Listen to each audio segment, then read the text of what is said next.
Picture this. It's late afternoon in a quiet, upscale coffee shop right in the heart of Chicago.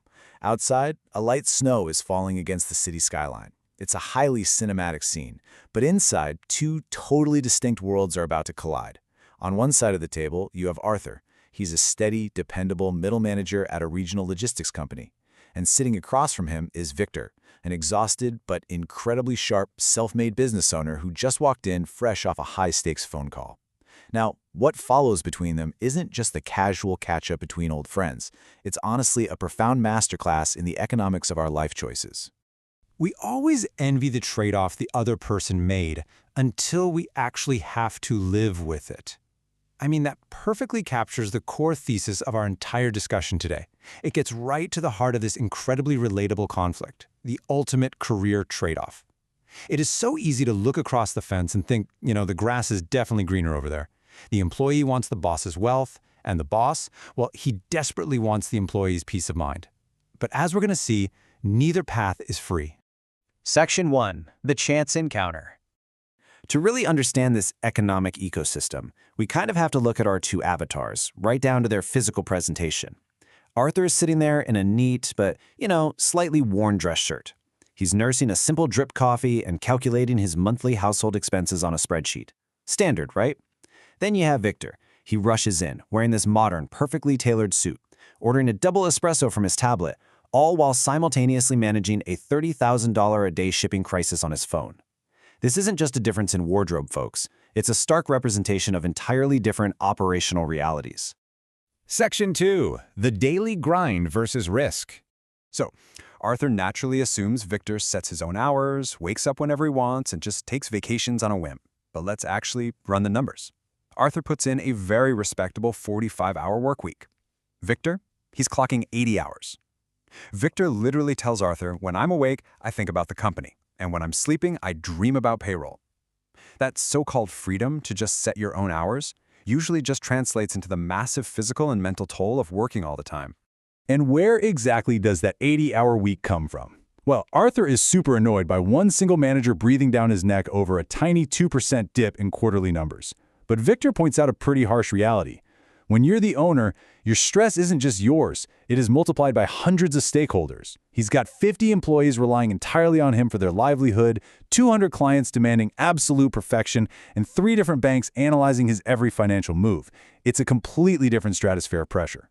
Let's look at their financial realities impartially for a second. Arthur notes that, hey, if his company makes an extra $2 million, his reward is probably just a coffee mug and a turkey coupon. But he gets a steady paycheck, rain or shine. Now look at the worst-case scenario. During a recent supply chain crisis, Victor went 6 straight months without taking a salary. He literally remortgaged his own home to make sure employees, just like Arthur, didn't miss a single paycheck. Think about that. If Arthur's company fails, he gets severance and applies for a new job. If Victor's company fails, he faces vendor lawsuits, banks come after him, and his personal assets, like his actual house, get liquidated. The immense personal liability that comes with that unlimited upside is just staggering. Victor isn't just risking his time. He's risking his life savings, his credit score, his sanity, and his family's ultimate security. As he says, if his company goes under, he doesn't just lose a job, he loses his entire life's work. It's a super heavy realization that completely reframes this whole romantic idea of being the boss. Section 3. Freedom and Sacrifice. Let's see how these career paths bleed into their personal lives. Arthur has a 14-year-old daughter playing varsity soccer, and he proudly mentions that he hasn't missed a single game this season. His job stability affords him that reliable presence at home. Victor, on the other hand, just missed his son's 16th birthday. He was stuck in London negotiating a contract and had to watch his kid blow out candles through a 3 a.m. FaceTime screen in some empty hotel room.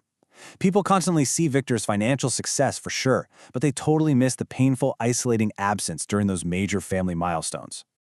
But Arthur has his own struggles too. Despite having this nice, stable life, he battles a totally different kind of isolation. At 2 p.m. on a random Tuesday, staring up at those buzzing fluorescent office lights, he feels like a tiny, replaceable cog in a giant corporate machine. He finds himself wondering, am I just living to pay rent and die? He really craves the ability to build something real, to leave a lasting mark on the world, which is exactly what Victor has done. Yet Victor looks right back at Arthur with this profound sense of envy. Why? Because Arthur gets to shut his laptop at 5 p.m. on a Friday and just go grill burgers in the backyard with his family. To Victor, Arthur's mind is completely free the second he clocks out. Meanwhile, Victor feels like his brain is chained to a desk 24 hours a day. So I want to pose a really pivotal question to you here. Looking closely at these two lives, who actually has it better? Is the common man happier, or is the businessman? It's a deeply moving question, and it really forces us to evaluate our own personal definitions of success. Section 4. The ceiling versus the roof. Here is the fundamental trade-off. Every single life has a price tag. The common man pays with limitations. You're trading ultimate freedom and unlimited financial upside for stability, routine, and guaranteed time with your family. You basically accept that someone else sets your ceiling. The businessman, on the flip side, pays with uncertainty and sacrifice. You trade your peace, your sleep, and your personal time for autonomy and unlimited potential. You break through the ceiling, absolutely, but you have to live under the constant, terrifying risk of the roof collapsing directly onto your head. Arthur complains about his ceiling, while Victor is constantly worried about his roof.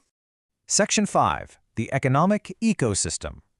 So the absolutely crucial point here is that both of these distinct roles are 100% essential for our society to even function.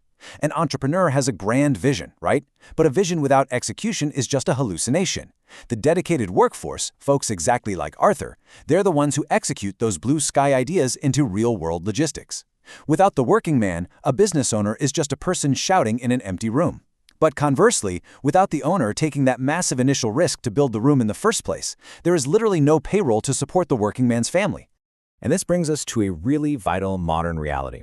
Arthur's father believed in the traditional American dream: stay at one company for 30 years, take a pension, live a simple life. Today, though, modern social media pressure screams a completely different message. It tells us that if you don't run a business, you are somehow failing, like everyone has to be a founder or a CEO. But as our source material impartially points out, that is simply not true. We aren't enemies here, and one path is absolutely not inherently superior to the other. They are equal, validated, and incredibly necessary parts of the exact same play. By the end of their chance encounter in that coffee shop, this new perspective works wonders for both of them. Arthur realizes his upcoming performance review really isn't the end of the world, and Victor remembers he desperately needs to turn off his phone and take his kid fishing. They end their conversation with a mutual toast: to balance, and to knowing what price you're willing to pay. It's such a powerful acknowledgement of mutual respect. Which leaves us with one final, provocative thought to chew on. Whether you are living under a ceiling or carrying the weight of a roof, every single path has a cost. So, what price are you currently paying? And more importantly, is it a price you are truly willing to sacrifice for the life you have? Thank you so much for joining me on this explainer today, and I really hope this helps you find your own balance.